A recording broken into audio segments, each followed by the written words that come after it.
টিটাগড় থেকে এনআইএর জালে ভাটপাড়ায় কুখ্যাত দুষ্কৃতী আন্ডা। ভোর রাতে এনআইএর হাতে টিটাগড় থেকে গ্রেপ্তার হলো জাভেদ ওরফে আন্ডা। ভাটপাড়া বিজেপি নেতা প্রিয়াঙ্কু পান্ডের উপরে 28 আগস্ট 2024 সালে বোমা এবং গুলির ঘটনায় গ্রেপ্তার হয় আন্ডা। আন্ডাকে দফায় দফায় জিজ্ঞাসা করছে এনআইএ। এখনো পর্যন্ত এই ঘটনায় এনআইএর হাতে গ্রেপ্তার 20 জন। एमडी जावेद एलाइस अंडा एमडी जावेद एलाइस अंडा के अरेस्ट করেছে এনআইএ বিগত কালকে রাত্রিবেলা। অনেক দিন থেকে ও মোবাইল বন্ধ করে লুকিয়ে থাকছিল। আমি আপনাকে সামনে এই চার্জশিটে একটা কপিটা দেখাচ্ছি।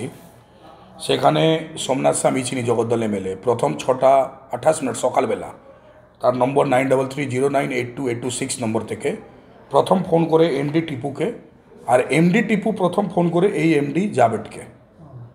তারপরে এরা পুরো টিম নিয়ে একসাথে আমার মার্ডার করার জন্য আমার কনভেটাকে আটকায়, বোমাগুলি চালায়।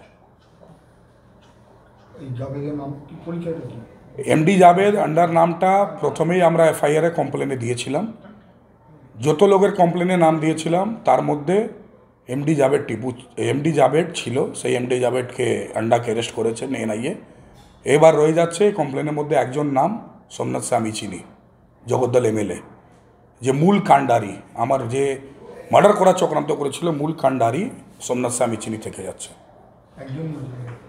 হ্যাঁ, এমডি জাভেদের ভূমিকাটা কী ছিল আপনার?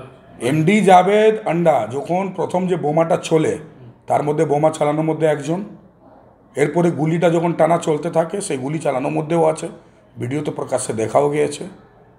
আর আমি প্রকাশ্যে আপনার চার্জশিটে কপি দেখাচ্ছি। প্রথম সোমনাথ স্বামী চিনি 6:28 ফোন করেছে এমডি টিপুকে, আর এমডি টিপু ফোন করেছে এমডি জাভেদকে। জগদ্দল বিধায়ক সোমনাথ স্বামী চিনি।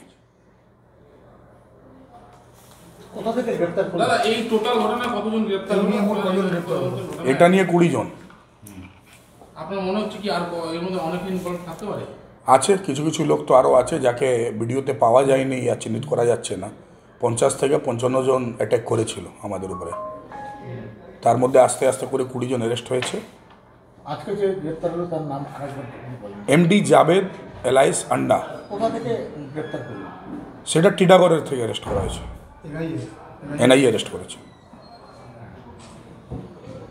তদন্ত কি ঠিক গতিতে এগোচ্ছে? হ্যাঁ, তদন্ত তো ঠিকইভাবে করছে। এবার যদি লোকেছে, হ্যাঁ নিশ্চয়ই এনআইএ ওপরে আস্থা আছে। এনআইএ যদি এই কেসটা নিয়ে নিত তাহলে তো এখন অবধি সবাই এলাকায় ঘুরে বেড়াতো, আবার আমার উপরে অ্যাটাক হতো।